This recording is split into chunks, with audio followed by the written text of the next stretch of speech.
આપજો સંદેશ ન્યૂઝ તમારી સાથે સત્યની સાથે અને સમાચારોના પ્રવાહમાં આપની સાથે હું કિન્નરી સમાચારોની કરીએ શરૂઆત હવામાન વિભાગ દ્વારા રાજ્ય માટે 4 કલાકનું તાત્કાલિક એલર્ટ જાહેર કરવામાં આવ્યું છે આગામી 8 થી 12 કલાક સુધી પણ ચેતવણી યથાવત રહેશે રાજ્યના અનેક જિલ્લાઓમાં હળવા વરસાદની સાથે ગાજવીજ અને અંદાજે 40 કિલોમીટર પ્રતિ કલાકની ઝડપે પવન ફૂંકાવાની શક્યતા વ્યક્ત કરવામાં આવી છે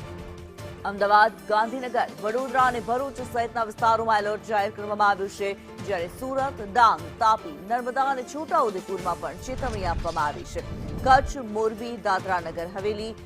નવસારી અને વલસાડ જિલ્લામાં પણ વરસાદી સિસ્ટમ સક્રિય હોવાનું જણાવાયું છે ત્યારે હવામાન વિભાગે લોકોને સાવચેત રહેવા અને જરૂરી તકેદારી રાખવા અપીલ કરી છે